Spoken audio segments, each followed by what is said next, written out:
Shalom Jemaat GBI Keluarga Kudus yang diberkati Tuhan. Inilah Warta Sepekan, Minggu 15 Oktober 2023. Kami menyambut kehadiran Anda yang baru pertama kali beribadah di GBI Keluarga Kudus. Kami rindu Anda tertanam dan bertumbuh dalam Injil kasih karunia Tuhan Yesus Kristus di gereja kami. Mari terhubung bersama kami dengan menghubungi pelayanan Church Welcoming Team di depan gereja. Mewakili Gembala Sidang, staf pengembalaan dan seluruh jemaat, kami mengucapkan selamat ulang tahun kepada 15 Oktober Yohana Ditaka, Theodora Keisha Sudipyo, 16 Oktober Rudi Setiawan, 18 Oktober Ibu Pendeta Muda Insinyur Hana Mahanani, Bapak Vipa Wirawan, 19 Oktober Bapak Iska Suhartono. Kami juga mengucapkan selamat ulang tahun pernikahan bagi Bapak Ibu yang merayakannya di minggu ini. Tuhan Yesus memberkati. Jemaat yang dikasihi Tuhan, sambut pagi hari Anda dengan mengucap syukur. Hadirilah ibadah doa pagi setiap hari Selasa, Rabu, Kamis, dan Sabtu pada pukul 4:30 pagi di gereja.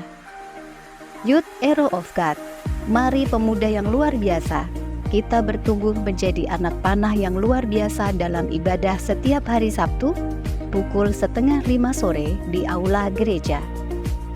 Dan tak lupa, untuk adik-adik kesayangan Tuhan, ayo bergabung dalam ibadah Hesed Kids setiap hari Minggu pukul 7 pagi di aula gereja lantai 2. Setiap bulan, gereja kita mengulurkan tangan kasih kepada jemaat yang membutuhkan.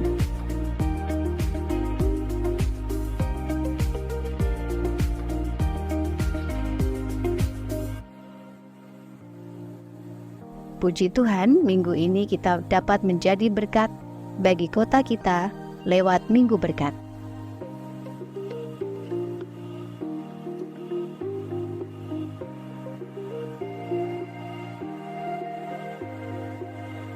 Ada paket beras yang dibagikan di Minggu Berkat.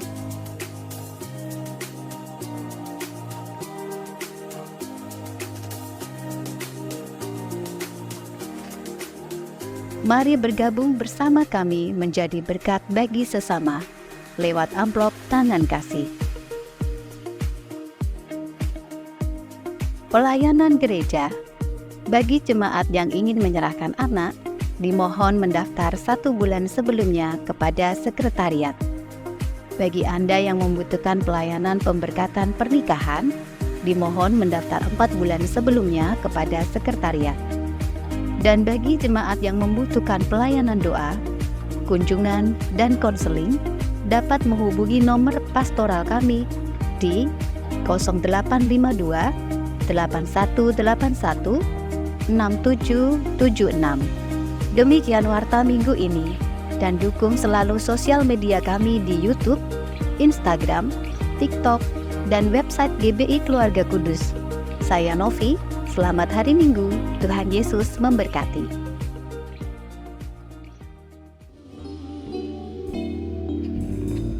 Bapa, curahkan kasih karunia yang begitu limpah atas setiap kami. Biar kami bertumbuh di dalam pemahaman kami akan kebenaran firman kasih karunia-Mu. Biar kami bertumbuh di dalam pengenalan akan Kristus. Biar kami bertumbuh dalam persekutuan yang intim, yang dekat, yang lekat dengan Tuhan. Biar kami bertumbuh di dalam kebergantungan kami kepada Tuhan. Karena Tuhan berjanji ketika kami ada di dalam Yesus, kami berbuah lebat. Bahkan Tuhan berjanji akan bekerja dalam segala sesuatu hanya untuk satu maksud tujuan, mendatangkan kebaikan sehingga kami makin seperti Yesus. Mari Bapa, berbicaralah, lengkapi kami demi nama Yesus. Haleluya. Amin. Saya silakan duduk kembali. Shalom. Pagi yang baik, pagi yang luar biasa, pagi yang indah, pagi yang mulia, karena Tuhan ingin menyentuh saudara, ingin mendandani saudara, ingin membentuk ulang hidup saudara makin segambar dengan Dia. Saya akan tanamkan sebuah fondasi supaya saudara mengerti, ya, bahwa inti kekristenan seperti yang disampaikan oleh firman adalah hanya satu. Tujuan dan inti kekristenan kita makin segambar dengan Yesus dalam pikiran dan perbuatan. Tangkap itu, masukkan dalam roh saudara, dalam hati saudara. Tujuan tertinggi kekristenan, saudara makin segambar dengan Yesus dalam pikiran dan perbuatan kita. Adapun kesuksesan finansial, karier, pendidikan, ya, bahasa Inggris berkata, that is, itu hanyalah side blessing, are not the main ones. Itu hanyalah berkat sampingan, bukan yang utama. Kalau begitu, apakah kita tidak perlu usaha kita berhasil, pendidikan kita sukses, kita menjadi orang-orang yang betul-betul bertumbuh maju dalam segala perkara? Sangat perlu. Tapi itu hanya sarana untuk saudara efektif menjadi saksi Yesus yang luar biasa. Tapi kalau tujuan kita adalah uang, kekayaan, kehormatan, maka tanpa sadar kita sudah terjebak oleh tipu daya roh jahat. Dan makin lama makin naik dalam tingkat dimensi kejahatan kita di hadapan Tuhan. Hari ini betul-betul Tuhan ingin berperkara secara khusus dengan saudara-saudara sekalian. Jadi saudara apakah saudara makin bertumbuh di dalam pemahaman saudara akan firman? Satu contoh, kalau saudara bertumbuh di dalam pemahaman akan firman, saudara makin meninggikan karya salib Yesus. Saudara makin memuliakan meninggikan karya salib Yesus. Itulah Paulus berkata, aku tidak mau bermegah dalam apapun kecuali dalam Yesus. Saudara, kita semua harus hanya bermegah di dalam salib, bermegah dalam pribadi Yesus, katakan amin. Jangan membanggakan apapun dalam diri kita, jangan membanggakan apapun yang ada pada orang lain, sampai terpesona. Karena itu berarti kita sedang mengikuti area dunia. Tapi bermegahlah, berbanggalah. Ketika saudara melihat diri saudara, melihat orang lain, di sana ada pekerjaan salib Yesus dinyatakan. Di sana ada gaya hidup penyangkalan diri dan memikul salib. Apa arti memikul salib? Memikul salib itu, percayalah, manusia lama kita telah disalibkan, katakan amin. Memikul salib itu artinya kita menerapkan manusia lama, sifat manusia lama yang telah tersalib, yang coba dibangkitkan oleh dunia dan roh jahat ini, kita berkata tidak, itu sudah terhukum di atas kayu salib. Itu memikul salib. Selain itu, kekristenan kita ternyata sedang dipimpin roh lain, bukan Roh Kudus Tuhan. Dan ini sebuah tantangan kehidupan. Ini sebuah tantangan kehidupan. Paulus berkata kepada jemaat di Ibrani, secara waktu kamu ini harusnya menjadi pengajar. Tapi kamu masih perlu makanan susu. Artinya hanya memahami pengajaran kasih karunia, lapisan luarnya, belum mengerti rahasia. Contoh, rahasia tentang aku telah disalibkan dengan Kristus, namun aku hidup, tetapi bukan aku lagi yang hidup, melainkan Kristus. Itu pun perlu bertumbuh. Ketika saudara makin bertumbuh, apa artinya? Sejak saudara memahami kebenaran itu, yang manusiawi saudara, urusan manusiawi saudara, telah berakhir atas kayu salib. Sekarang yang hidup adalah Kristus. Berarti tujuan prioritas hidup saudara hanya untuk kepentingan Kristus. Semakin saudara bertumbuh, semua yang kita katakan, kita lakukan, kita kerjakan harus terhubung apa kepentingannya bagi Yesus. Bukan apa kepentingannya bagiku, apa yang membuat aku senang, apa yang membuat aku fun, apa yang membuat aku happy. Tidak. Itu harus kita terapkan di dalam memikul salib. Prinsip salib itu harusnya sudah berakhir di atas kayu salib. Sehingga saudara harus menghubungkan segala sesuatu. Apa hubungannya dengan Kristus? Apa keuntungannya dengan Kristus dan kerajaannya? Ini dimensi rohani kita harus bertumbuh sampai di tempat ini. Ya. Sehingga saya sebagai gembala sidang, saya tidak sekedar ingin memunculkan pelayan-pelayan yang hebat.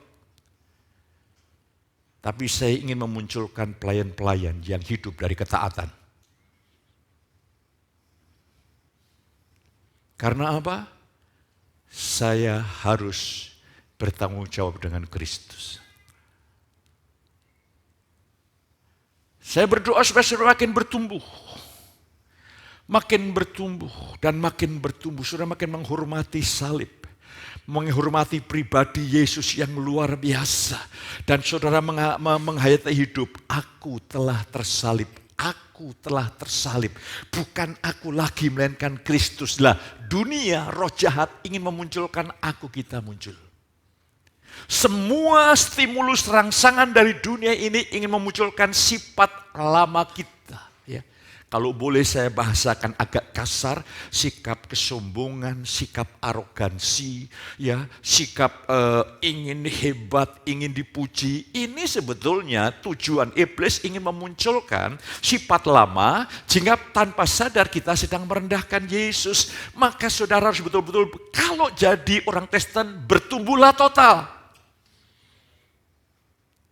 Karena kita tidak mengerti bahwa jalan hidup kita ini sedang dipimpin roh apa. Saudara, levelnya jemaat. Banyak hamba-hamba Tuhan tersandung dalam kedagingan. Pelayan-pelayan Tuhan tersandung dalam kedagingan, hancur. Keluarganya hancur. Pekerjaan Tuhan hancur. Saya rindu hal ini tidak akan pernah terjadi di tengah-tengah kita. Betul contoh.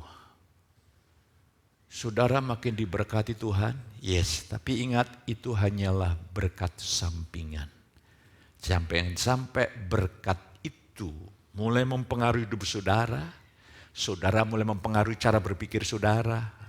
Ya, ibadah itu kalau ada waktulah. Saudara mulai disibukkan dengan apa yang dapat saudara lakukan dengan uang saudara. Itu tidak boleh terjadi. Saudara boleh minggu keluar kota, boleh. Tanya Tuhan. Apa yang dari Tuhan itu yang terbaik. Ya, saya bukan legalistik mengatur hukum. Di dalam saudara ada hukum roh. Yaitu roh Tuhan. Yang akan menyelamatkan saudara dalam segala aspek hidup saudara, dalam keturunan saudara. Mari saya ingin ajak pada pagi hari ini, judul temanya adalah memiliki pikiran dan perasaan Kristus. Saya ingin mengajak saudara betul-betul memahami, kita akan baca bersama-sama dari Filipi pasal 2 ayat yang ke-5 sampai yang ke-11. Hendaklah kamu dalam hidupmu bersama menaruh pikiran dan perasaan yang terdapat juga dalam Kristus Yesus. Yang walaupun dalam rupa Allah tidak menganggap kesetaraan dengan Allah itu sebagai milik yang harus dipertahankan. Melainkan telah mengosongkan dirinya sendiri dan mengambil rupa seorang hamba dan menjadi sama dengan manusia. Dan dalam keadaan sebagai manusia ia telah merendahkan dirinya dan taat sampai mati, bahkan sampai mati di kayu salib. Itulah sebabnya Allah sangat meninggikan dia dan mengaruniakan kepadanya nama di atas segala nama, supaya dalam nama Yesus bertekuk lutut segala yang ada di langit dan yang ada di atas bumi dan yang ada di bawah bumi, dan segala lidah mengaku Yesus Kristus adalah Tuhan bagi kemuliaan Allah Bapa. Itulah sebabnya Allah sangat meninggikan Yesus. Ingat, hari ini kita akan lihat Yesus sebagai manusia, Allah yang telah menjadi manusia. Allah meninggikan Yesus bukan Allah meninggikan karena keberadaan Yesus sebelum jadi manusia, Allah bukan. Tapi Allah sangat meninggikan manusia Yesus. Dikarenakan ini adalah pola Allah, pola surgawi. Allah sangat meninggikan Yesus sebab ia taat. Bahkan taat sampai mati di atas kayu salib. Allah sangat meninggikan. Mengaruniakan kepadanya nama segala nama supaya dalam nama Yesus bertekuk lutut. Saya melihat banyak hamba-hamba Tuhan yang telah hidup dalam prinsip salib, penyangkalan diri dan ketaatan. Allah sangat meninggikan. Di dalam masa dan zamannya, orang akan mengenali nama si A. Ini masih ada di Amerika. Setiap gereja di seluruh dunia tahu siapa Billy Graham. Abad-abad yang lalu orang mengenal siapa Charles Finney, siapa Smith Wigglesworth, siapa hamba-hamba Tuhan yang namanya saja cukup menggetarkan banyak orang.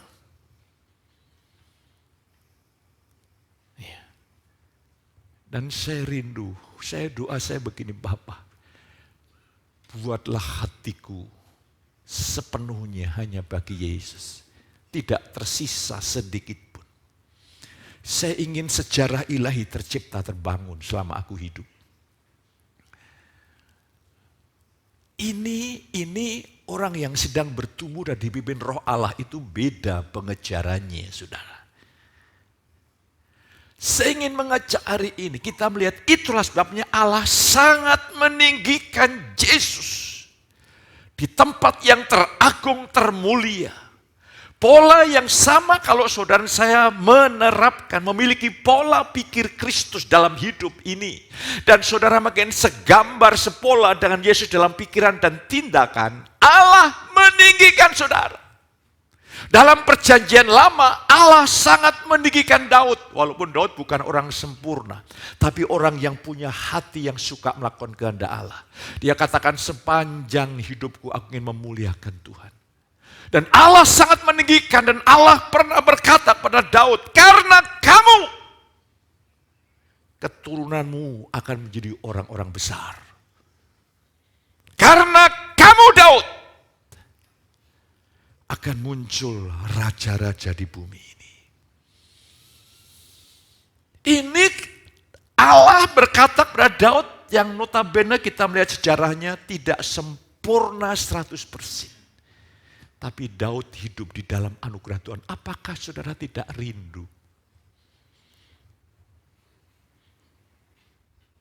Ketika suatu saat Tuhan menjumpai Pak Hengki, karena kamu, keturunanmu akan menjadi orang-orang yang besar di bumi ini. Apakah kita tidak hancur hati, saudara? Apakah kita tidak rindu? Padahal tanpa sadar kita ini dibelokkan oleh harga diri yang semu, digerakkan oleh nilai-nilai yang remeh-temeh dibandingkan dengan rencana Allah yang besar. Mari pagi ini izinkan Tuhan beroperasi dalam hidupmu. Sampai titik Tuhan berbicara kepada saudara. Karena kamu, aku melihat keturunanmu. Dan mari pagi ini adalah kamu naruh pikiran perasaan Kristus. Ini adalah sebuah bentuk present imperatif. Perintah yang bersifat terus-menerus. Ini bukan himbauan, ini perintah. Mengapa? Karena banyak anak-anak Tuhan memiliki pola pikir dunia. Makanya dengan tegas Paulus katakan, kamu harus memiliki pola pikir Kristus. Dalam terjemahan bahasa Yunani aslinya berkata seperti ini, saudara kekasih. Tautoproneite en eumin, dikatakan Yesus, have this attitude among you, which dalam kurung was ended in Christ Jesus. Milikilah sikap Kristus. Sikap itu sudut pandang secara mental. Jadi cara berpikir perasaan ini sebuah pemahaman dari dikatakan attitude ini, sikap saudara kekasih. Ya, attitude ini dari kata proneo. Have attitude, milikilah sikapnya Yesus. Berarti ini perintah. Ada kemungkinan kita tidak memiliki pola pikir Kristus. Hati-hati. Karena sebagaimana cara berpikir kita, demikian hidup dan tindakan perkataan kita. Lebih baik pagi hari ini mari kita masuk semua yang ide dari manusiawi kita, walaupun itu kelihatannya cemerlang, bawa di atas kayu salib. Biar rohnya membisikin saudara, mendorong, menggerakkan saudara. Sebetulnya anak-anak orang percaya itu tidak usah takut. Tuhan akan berikan kepada anak-anakmu minat yang kuat untuk belajar sesuatu, untuk mendalami sesuatu di universitas. Dan Tuhan yang sama, dia akan memberikan kekuatan dan kemampuan, kesanggupan. Dan pada saat yang sama Tuhan juga akan mencukupi. Jadi ketika kita melihat hal ini, saudara, tidak penuh beban berat.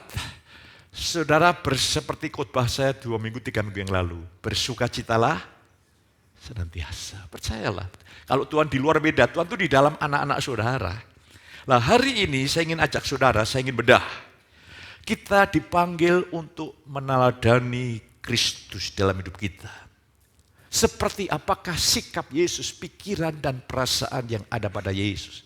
Alkitab mencatat ia telah mengosongkan diri dan pengorbanan diri, hidup bukan untuk diri sendiri, melainkan mentaati kehendak Allah, kasih kepada manusia, bahkan sampai kepada tingkat mati atas kayu salib. Inilah sikap, inilah pikiran yang ada pada Yesus. Kalau pikiran kita tidak sama seperti yang firman Tuhan nyatakan, saudara sedang dikendalikan oleh pikiran daging. Dan apa yang dari daging itu hasilnya maut, kecewa, tidak puas, konflik sana sini. Dan ketika saudara hidup menurut roh ada damai. Sehingga hari ini Tuhan kritis sekali. Sekarang Tuhan ingin betul-betul menyatakan isi hatinya. Apa yang terkandung dalam pola pikir saudara. Kualitas hidup saudara sangat dipengaruhi oleh kualitas pola pikir saudara. Hari ini saudara harus memiliki pola pikir Kristus. Dia telah mengosongkan diri. Dia tidak mempertahankan hak-haknya. Kita ini kan seringkali mempertahankan hak diri, ya. Harga diri itu kita pertahankan, Yesus tidak. Dia sebagai Allah yang datang pada umat kepunyaannya, kepada bangsa Israel. Tapi Alkitab berkata mereka menolak, bahkan menganiaya, menyalibkan Yesus. Yesus tidak terluka hatinya. Dia tidak menyesali keberadaan dan kedatangannya. Karena Yesus dikuasai oleh kasih Bapaknya. Kasih yang sama juga memengaruhi hidup saudara. Mari kita belajar untuk memiliki pola pikir Kristus. Dia tidak hidup bagi diri sendiri. Dia tidak mencari keuntungan, kesenangan, kesukaan diri. Makanya Tuhan berkata, kalau kamu ingin menjadi muridku, kamu harus menyangkal diri dan memikul salib. Itu harga. Kalau tidak, tidak bisa kita menjadi murid Tuhan. Tuhan tidak pernah ingin menjadikan kita hanya orang percaya. Percaya itu hanyalah salah satu respon daripada iman. Tapi Tuhan berkata, jadikanlah semua bangsa murid. Apa menjadi murid Tuhan? Kita harus orang yang belajar dengan firman yang hidup, dengan firman tertulis dan firman yang hidup punya persekutuan, punya kedalaman, dan menjadi murid itu artinya memiliki ketaatan pribadi yang makin bertumbuh. Ya. Jadi syaratnya tegas, menyangkal diri dan memikul salib. Memikul salib artinya ketika manusia lama kita ingin bangkit karena dibangkitkan oleh lingkungan dan situasi, kita menerapkan prinsip salib, sudah mati, yang hidup adalah Kristus. Ketika kita ini, arogansi, kesombongan kita ingin muncul, tidak. Yang muncul adalah Kristus, kelembutan Kristus. Itu harus setiap hari perintah ini berlaku bagi kita. Bahkan kalau diperlukan, Roh Tuhan akan menguatkan saudara sampai engkau mati karena melakukan kehendak Allah.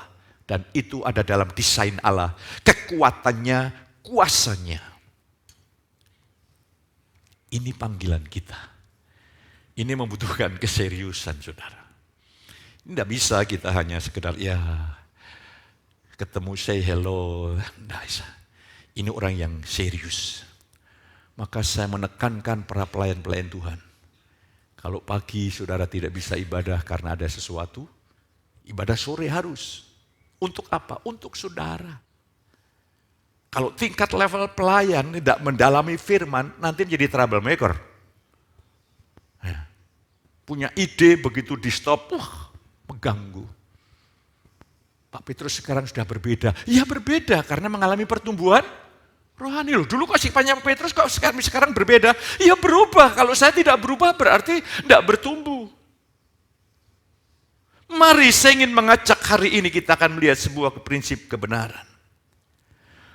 Salah satu makna Yesus menjadi manusia adalah supaya ia dapat menjadi teladan hidup. Banyak makna dia datang menjadi manusia supaya dia bisa menebus dosa manusia. Dia bisa mengalahkan pekerjaan iblis. Bab kalau tidak, nanti Allah tidak adil dong. Iblis diberangus, dibunuh semuanya, maka udah selesai. Tapi mengapa Allah tidak melakukan? Ingat, Allah tidak pernah bertentangan dengan dirinya. Allah itu adil. Makanya Allah menghancurkan kuasa iblis lewat dia harus menjadi manusia. Sah di hadapan kekekalan. Itulah karakter Kristus, sehingga Allah sangat meninggikan dia. Rasul Petrus berkata 1 Petrus 5, Allah menentang orang yang sombong, tapi dia mengasihani orang yang rendah hati. Rendahkanlah dirimu di dalam tangan Tuhan yang kuat, maka kamu akan ditinggikan. Kalau saudara hidupmu ditinggikan Tuhan, orang mengenal nama saudara, langsung rohaninya bangkit. Langsung rohnya bangkit. Langsung gairahnya, rohaninya muncul dengan luar biasa. Saya rindu dimuliakan seperti ini. Hidup ini kan tidak selamanya sementara dibandingkan dengan kekekalan. Mari kita akan lihat selanjutnya. Filipi 2 menyebutkan sikap Yesus dalam menjalani hidup. Dia mengosongkan dirinya. Harusnya kita juga mengosongkan dirinya. Yesus dalam pelayanannya tidak berpusatkan dirinya. Tidak mencari kemuliaan bagi dirinya. Tidak mencari kesenangan bagi dirinya. Bahkan dia taat mati kayu salib karena dia ingin melakukan kehendak Bapa. Bukti. Yesus memberitakan Injil masuk di Kapernaum, Betsaida, di 3 kota itu. Yesus melakukan banyak mujizat di sana. Semua kagum. Tapi mereka 3 kota itu menolak Yesus. Itu Matius 11. Tapi karena Yesus tidak mencari kesukaan sendiri. Tidak mencari kebahagiaan, kepuasan sendiri.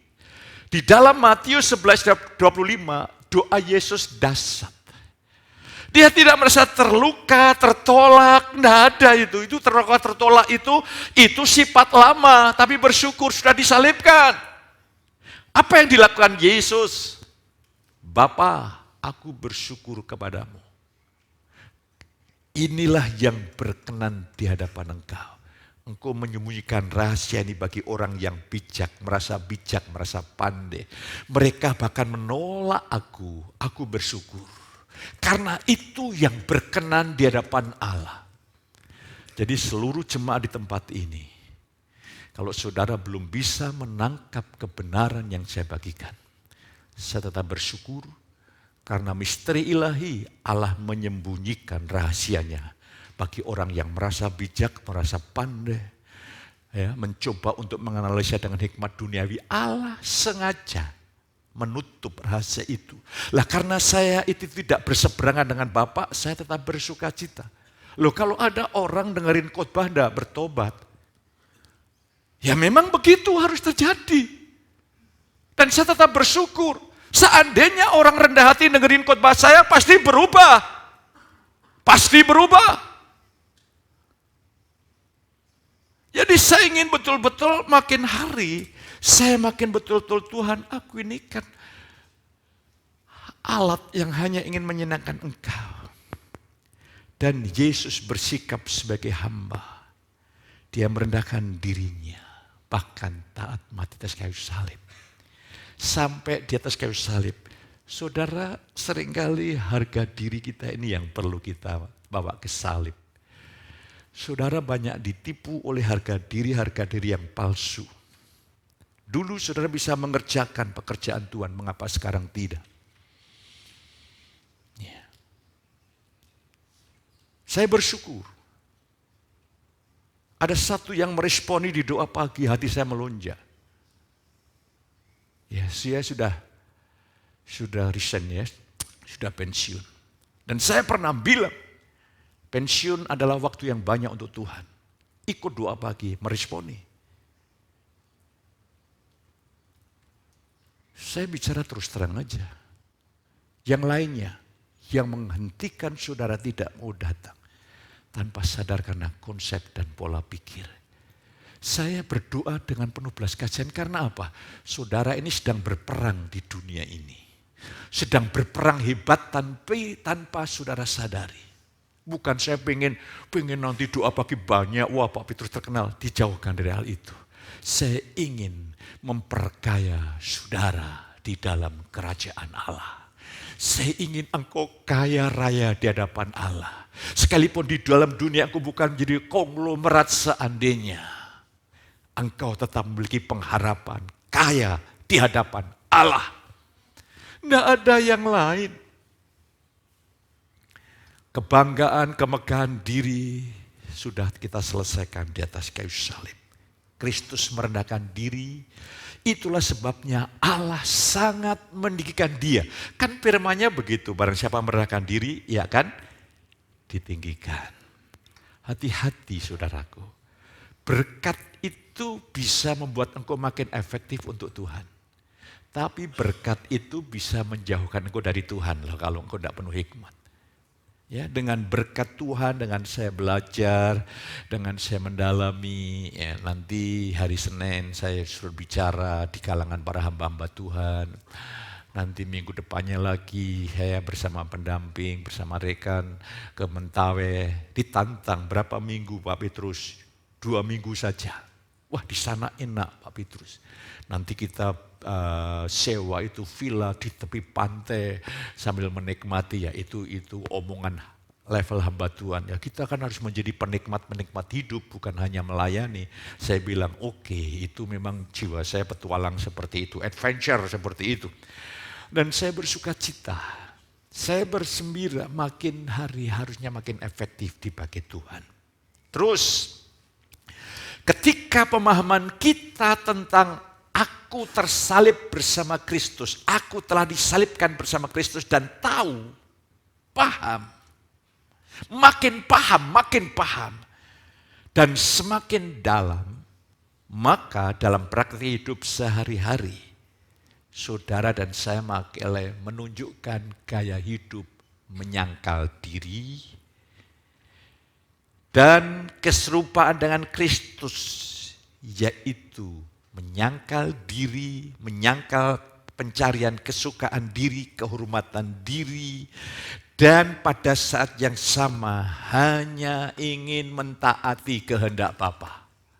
Sekalipun tidak mendapatkan pujian, sekalipun tidak mendapatkan sanjungan, taat itu harga mati. Dapat melakukan kehendak Bapa. Makanya dari mimbar ini, karena firman Allah dalam 1 Timotius, itu berfungsi untuk menegur, mengkoreksi, menguatkan, membangun. Saya tegur. Untuk apa? Untuk saudara sadar bahwa ada bagian yang perlu dibenahi. Kalau saudara lihat, teguran yang paling keras dan paling sulit saya lakukan ketika saya menegur kedua anak saya. Karena bisnis, karena apa itu target. Kan harus ada cash flow yang real untuk menutupi. Ya, tergoda akhirnya pinjam sini. Saya tegur keras. Dan responnya luar biasa. Sekarang anak mantu saya ini menjadi alat kasih karunia yang luar biasa bagi saya. Waktu itu anak saya Danis marah. Apakah aku ini bukan anakmu, Pak?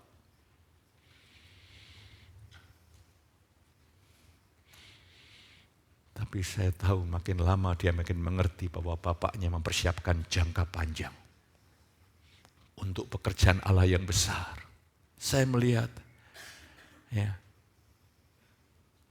otaknya menantu saya ini hanya bagaimana memajukan pekerjaan Tuhan. Kok bisa? Ya. Dari orang yang mandiri sebelum menikah saja bisnis bisa beli rumah di tempat yang cukup elit. Kok bisa berubah total? Sekarang harus setiap hari ke kantor. Pikirannya hanya bagaimana maju untuk Tuhan. Bagaimana maju untuk Tuhan. Anak saya juga meresponi, mau dipersiapkan. Saya bilang, nak, ini untuk masa depanmu kau perlu sangat butuh ini. Doktoral ini sangat kau butuhkan, nanti kamu akan tahu. Dia meresponi dengan luar biasa. Bagi saya ini sebuah kekayaan. Anak-anak saya bisa keliru, tapi yang penting adalah respon selanjutnya. Makanya ketika saya menegur dari mimbar, rendahkanlah hatimu. Saya tidak punya sentimen pribadi. Yang saya punya adalah kilomen pribadi. Bukan senti, kilo. Karena saya tahu di balik peristiwa itu, iblis bekerja, sedang mencoba menghancurkan hidup saudara. Lah saya berperang dengan iblis, engkau marah dengan saya. Bukan engkau marah dengan saya, spirit yang ada dalam pikiranmu yang marah dengan saya. Sudah pikir, saya marah dengan Pak Petrus. Saudara, itu bukan wajar, rohmu itu lembut. Kalau kau marah, bahasa Jermannya itu getem-getem. Bahasa Jerman. Itu adalah ide dari roh jahat tanpa kita sadar. Karena Tuhan berkata, hendaklah engkau berbelas kasih. Jadi saya lakukan ini, saya sebagai seorang bapak yang bertanggung jawab dengan Tuhan kepada anak-anaknya. Supaya apa? Kalau saudara seringkali punya habit, kebiasaan yang negatif, engkau tidak sadar, perlu ditegur. Supaya ada sengat, iya. Sikap saya keliru, saya merendahkan hati. Engkau akan diangkat Tuhan. Engkau akan diberikan kesempatan yang kedua, lebih baik dari kesempatan yang pertama. Jadi saudara mulai mengerti isi hati saya seperti itu. Saudara kalau tahu teriakan-teriakan saya di depan Allah di dalam tindakan iman. Sepenuhnya hatiku harus milikmu Bapa, rohmu harus bekerja sedemikian rupa. Supaya hanya milikmu Tuhan, tidak ada yang lain. Sehingga hatiku tidak bisa dimiliki oleh apapun dan siapapun di dalam dunia ini kecuali engkau. Itu teriakan pengakuan iman, deklarasi iman saya. Dan itu semua terjadi karena pekerjaan rohnya yang luar biasa. Sampai titik kalau diperlukan rela mati. Tapi jangan takut, ini bukan kekuatan saudaraku. Jangan saudara berpikir begini, melewati api tidak terbakar. Wah, saudara nanti menghadapi api. Saudara terus main-main coba begitu. Hidupin lilin saudara, apinya saudara, panas ya. Panas, bukan itu. Tuhan yang berikan kekuatan dan kuasa kepada saudara. Kan saudara seringkali tidak paham. Kabar baik adalah Tuhan yang menuntut. Tapi engkau tidak paham. Kalau engkau paham, hidupmu berubah total. Jauh lebih baik dari sekarang ini. Karena apa? Seharusnya hidupmu adalah hasil karya kasih karunia yang maha dahsyat. Terhambat kita bisa menghalangi pekerjaan Allah dengan ketidakpercayaan atau menolaknya. Karena kita punya konsep yang tidak sepaham dengan Tuhan. Bekerjanya kuasa salib tidak mudah maupun cepat, saya akui. Tidak seperti mengubah telapak tangan, ada proses. Dalam bekerjanya kuasa Roh Kudus menerapkan salib, menuntun umat Tuhan memiliki pertama. Ketika saudara membuka hati, maka pertama, rasa hormat yang lebih besar dan pemahaman yang lebih dalam akan karya penebusan Yesus. Ketika saudara makin hari makin mengalami pekerjaan Roh Tuhan, saudara makin memiliki penyerahan kepada Tuhan yang lebih dalam. Katakan amin. Engkau makin seringkali begini, bagian ini kau serahkan sama Tuhan, bagian ini enggak Tuhan. Karena ini saya masih ada nilai-nilai kesukaan, memberi sensasi, serahkan itu ke dalam tangan Tuhan. Sehingga saudara penyerahannya makin penuh. Apa buktinya saudara menyerahkan hidupmu ke dalam tangan Tuhan? Di tempat ini engkau rela saya ajar, saya didik, saya bina. Kalau di tempat ini saudara tidak mau saya bina, saudara mengeraskan hati, itu maknanya bukan begini. Bukan, ini kan saya kan punya hak pribadi, hak asasi, bukan. Tapi engkau sedang tidak menyerahkan hidupmu lebih dalam kepada Tuhan. Dan saya jamin, ketika saudara setia mendengar khotbah, dengerin YouTube, dan saudara setia membuka hati, bukan saudara, Roh Tuhan yang akan mengubah saudara. Dari satu kemuliaan kepada kemuliaan yang lebih besar, Roh Allah akan bawa percepatan yang luar biasa dalam hidup saudara. Roh Tuhan akan mengubah, sehingga engkau akan mengalami hal-hal yang baik. Baik dalam hidup saudara, dalam keluarga saudara, engkau akan melihat hal-hal yang baik. Allah bisa mengubah secara cepat hal-hal itu. Dan kita akan meninggikan salib Kristus. Kita akan meninggikan salib karya Yesus yang luar biasa. Ini penting. Jadi pengalaman saya ketika saya mengagumi orang karena bakat talenta ini itu. Kecewa saya. Karena apa? Saya salah. Saya tidak mengandalkan roh, mengandalkan daging. Tapi kalau saya mengandalkan roh, Tuhan bisa mengubah umat-umat pelayan-pelayan Tuhan menjadi pelayan-pelayan dari suatu perjanjian baru. Yang mana mereka tidak melayani karena huruf dipaksa dari luar, tapi mereka mengalami bekerjanya kuasa roh. Saya kasih bocoran sedikit. Ini harus mengubah hidup saudara. Saudara, di Alkitab katakan karena salib Kristus bukan saudara hanya sekedar mati bagi dosa. Mati bagi dunia. Paulus katakan, aku telah mati bagi dunia, aku telah mati bagi dosa, hidup bagi Allah. Itu luar biasa, itu masuk akal lah. Tapi Roma 7 kita telah mati bagi hukum Taurat. Loh kok mati bagi hukum Taurat? Hukum Taurat kan kehendak Tuhan. Itu satu iota pun tidak pernah hilang. Bagaimana kamu mati bagi hukum Taurat? Saudara harus tangkap hari ini. Mati bagi hukum Taurat artinya Tuhan ingin mengubah pola pikir pemahaman saudara tentang diri kita yang berisi usaha dan gagal. Kita telah memiliki pola pikir manusiawi agamawi ini berdasarkan pengalaman masa lalu, berdasarkan hari-hari kemarin atau sekarang, bahwa kita ini berisi usaha dan gagal. Engkau akan dibebaskan dari pola pikir itu, dan itu membawa saudara masuk menjalani hidup yang sejati dalam kuasa roh. Hidup yang sejati itu apa? Aku datang supaya mereka memiliki hidup dan memiliki dalam segala kelimpahan. Itu Yesus sampaikan waktu di bumi. Tapi bagi kita adalah hidup Yesus yang sudah bangkit, yang sudah duduk di sebelah kanan Allah Bapa. Itu hidup yang kekal, hidup yang telah mengalahkan dosa, hidup yang telah mengalahkan maut, hidup yang telah mengalahkan dunia. Itu rohmu manusia baru kita itu seperti itu kualitasnya. Manusia barumu itu tidak terkalahkan. Kalau sampai kita kalah, berarti kita sedang tertipu. Betapa gelapnya kita. Saya berdoa, saudaraku, supaya jemaat betul-betul menghayati hidup yang segala kelimpahan. Apakah saudara sudah berkelimpahan? Orang yang berkelimpahan dengan hidupnya Yesus, orang itu akan mencintai Yesus lebih dari yang lain. Orang itu rindu memberitakan firman Allah.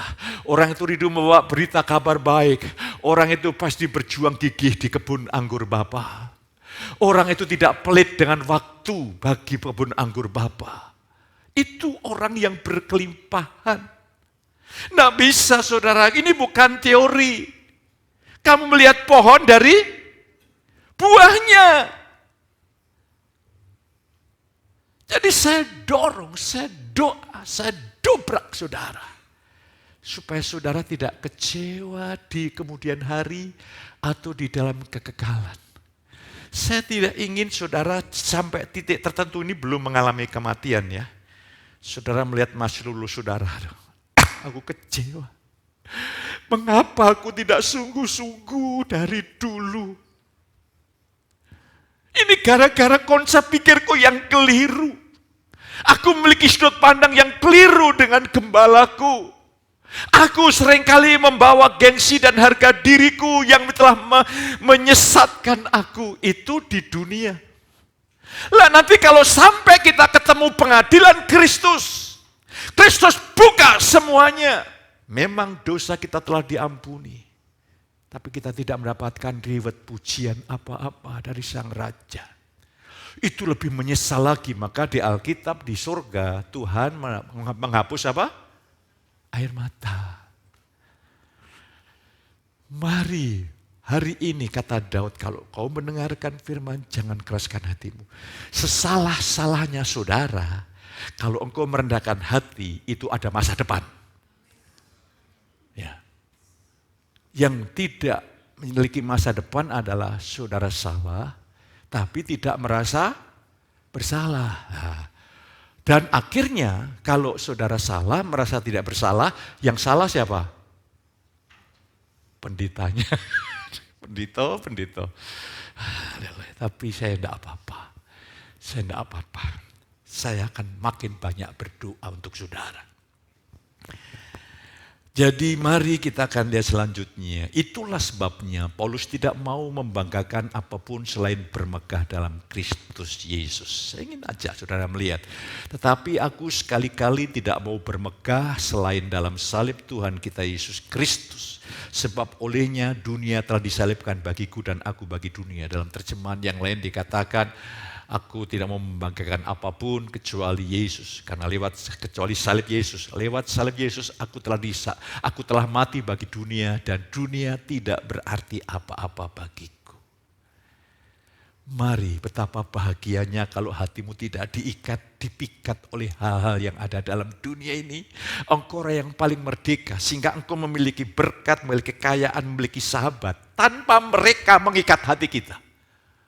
Itu kan kemerdekaan. Kalau engkau masih diikat, ini diikat itu, aduh ngeri ya saya lihat itu. Penuh dengan beban. Engkau tetap bisa berjalan normal, bisa menikmati berkat Tuhan tanpa terikat di dalamnya. Karena hati kita sudah terikat, dipikat oleh Roh Kristus. Itu baru hidup yang sejati. Itu baru hidup yang luar biasa. Lah mari saya ingin ajak saudara.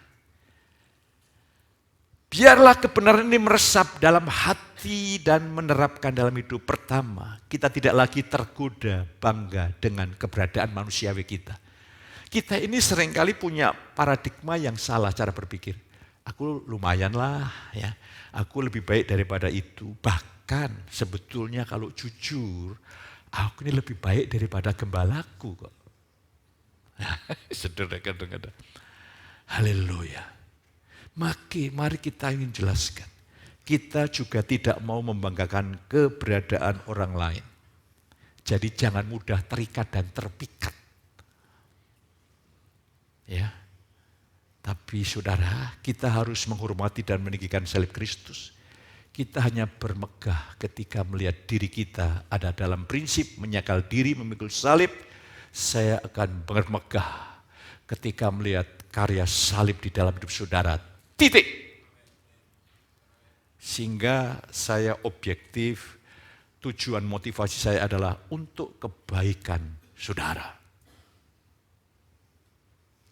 Sebagai gembala sidang, doa saya adalah rumah tangga kumpul bahagia. Amin.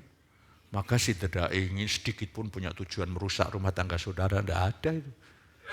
Tidak ada. Tapi saya berdoa, Tuhan, rumah tangga anak-anakmu diberkati dengan rahmat, kasih karunia, mereka bertumbuh, suami istri dan anak-anaknya bertumbuh.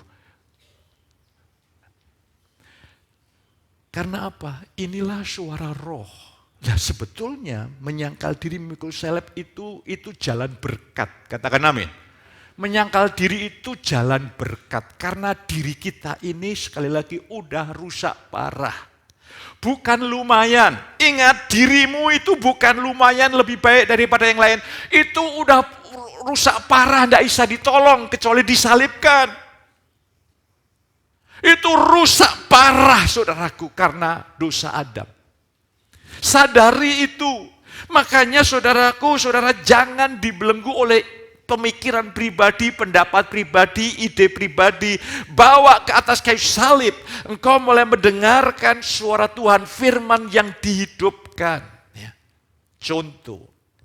Saya tadi malam atau tadi pagi, saya di kamar mandi. Saya berdialog dengan Tuhan. Tuhan mengajar saya begini. Ya, anak saya mendengungkan, care group itu bertekun dengan pengajaran rasul-rasul. Nah, saya dulu pernah baca buku. Pengajaran rasul-rasul itu adalah gini langkah-langkah. Tuhan bicara sama saya apa? Pengajaran rasul-rasul itu bukan seperti itu. Pengajaran rasul-rasul itu, ingat, rasul-rasul itu para cara berpikirnya masih belum utuh. Tentang Kristus dan karya keselamatan. Makanya waktu Petrus disuruh ke rumah Kornelius, dia bergumul dengan Tuhan karena harus keluar dari tradisi Yahudi, datang kepada orang non-Yahudi. Wah, itu pantangan berat bagi orang Yahudi. Itu masih bergumul. Di sana ada sidang sinode yang pertama sampai Paulus bangkit di sana. Itu hanya masalah makanan yang pernah dipersembahkan pada berhala. Jadi masih banyak kekacauan doktrin. Tetapi Tuhan tidak pernah gagal. Dia munculkan siapa? Rasul Paulus. 2/3 dari Alkitab Perjanjian Baru berisi tulisan yang Tuhan percayakan kepada Paulus. Dan inti Paulus katakan, aku rela kehilangan nyawa asal aku dapat memberikan kesaksian tentang Injil kasih karunia. Inilah pengajaran para rasul. Kita sedang perjuangkan habis-habisan.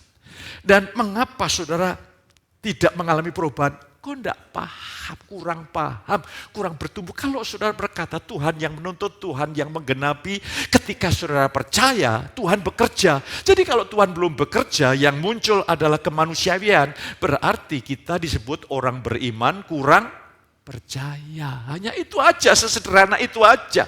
Jangan salahkan lingkungan itu hanya pemicu dari apa yang ada di dalam. Itu semua dikerjakan oleh Roh Allah yang luar biasa. Jadi saudaraku, saudara harus membawa kita kepada salib. Jangan bergantung. Pada saat yang sama, engkau hanya hidup bergantung kuasa Roh Kudus. Yang membuat engkau sanggup mengubah karakter kita yang berangasan. Waduh, saya dulu juga berangasan begitu. Ya. Tapi puji Tuhan benahi. Jadi kalau mulai muncul yang begitu, mulai ada rem gitu. Itu sifat lama, bawa dalam salib. Ya, luar biasa. Itu Berkat menyangkal diri, saudara kekasih. Terus, Galatia 4:16 tadi, selanjutnya adalah marilah kita bersama tidak menyanyikan karya salib Kristus. Tidak meremehkan karya penebusannya, sebaliknya kita meninggikan salib Kristus. Kita tidak bermegah kepada diri sendiri, ya saya lumayan lah. Nah, kita bukan bermegah di dalam suku ism kita. Kita tidak bermegah dengan latar belakang kita. Kita tidak bermegah dengan keberadaan kita. Bahwa keberadaan kita itu telah mewarisi sifat Adam yang rusak. Tapi puji Tuhan, Tuhan Yesus telah salibkan. Katakan amin. Tapi iblis mencoba membangkitkan kembali. Kita hanya bermegah ketika melihat karya salib nyata dalam hidup seseorang. Dan ia memiliki gaya hidup penyangkalan diri. Jadi orang yang makin rohani itu makin menghormati karya Yesus. Jadi saya makin menghormati karya Yesus dalam hidup saudara. Saya melihat saudara ada penyangkalan diri, tidak mencari kesenangan diri, mencari kehendak Allah. Oh, luar biasa. Oh, itu saya takjub kagum. Saya memuliakan Tuhan yang luar biasa. Saya berdoa itu bisa dikerjakan oleh Roh Tuhan semata-mata, bukan oleh usaha kita. Dan saudaraku, yang terakhir adalah the end. Sudah selesai. Mari saya tantang saudara pagi ini dengan rahmat Tuhan. Percayalah, ini tidak bisa kau lakukan dengan kekuatan kita. Tapi sumber kegagalan kita, saudara tidak sanggup. Saudara tidak sanggup melakukan apa yang saya bagikan. Tapi kegagalan yang kedua, saudara tidak sanggup percaya bahwa Allah sanggup menggenapkan apa yang ia janjikan. Yang satu gagal melihat diri sendiri, yang kedua gagal melihat Allah berkuasa menggenapinya. Dan ketika kau percaya, tidak ada yang mustahil bagi orang yang percaya. Hari-harimu akan diubah, masa depanmu akan diubah, kesempatan yang baru Tuhan berikan, dan saudara akan Tuhan jadikan menjadi sejarah. Makanya ditulis, Abraham ditulis, Yusuf ditulis, Daud ditulis, semua Paulus ditulis, semua hamba-hamba Tuhan yang hebat yang hidup dalam penyangkalan ditulis untuk membuktikan itu adalah hasil yang dapat dicapai oleh pekerjaan Roh Tuhan. Dan mereka sudah mati, sekarang kita yang hidup. Mari kita saling menggosok untuk menguatkan. Saling menggosok untuk menguatkan. Jadi saudara mengerti, kok Pak Petrus kok menyindir saya ya? Bukan menyindir, Alkitab sendiri untuk menegur, memperbaiki kelakuan orang. Jadi kecuali tujuan saya itu jelek lah. Tujuan saya adalah saudara makin mengalami berkat yang sejati. Jadi mari kita sepakat sehingga level kita sudah berbeda, level pergaulan kita sudah berbeda, motivasi kita berbeda, tujuan kita berbeda. Dan ketika saudara memiliki tujuan yang akurat dengan Tuhan, pasti engkau ada bersama-sama dengan saya. Pasti itu ada bersama-sama dengan saya. Tuhan menolong, memberkati pemain musik untuk bersiap-siap. Sebuah jaminan yang luar biasa. Saudara telah memiliki hidup Yesus dalam segala kelimpahan. Baik saudara merasa atau tidak itu telah terjadi, maka itu artinya di dalam saudara ada kuasa yang dahsyat yang memampukan saudara, menyanggupkan saudara, mengubah saudara dari orang biasa menjadi luar biasa, dari orang yang tidak taat jadi taat. Itulah percayalah dan angkat tangan saudara. Saya ingin memberkati saudara. Sejak hari ini Tuhan kuasa Rohnya membawa engkau naik dan tidak lagi turun, dan orang mulai melihat hidupmu dijadikan alat sejarah di tangan Tuhan. Lewat hidupmu Allah meninggikan, memuliakan engkau dari sekarang sampai selama-lamanya. Pulanglah dengan diberkati oleh Allah Bapa, kasih sayang Tuhan Yesus lewat perkutuan Yang Kudus menyertai saudara ini pagi sampai selama-lamanya. Yang diberkati katakan sama saya.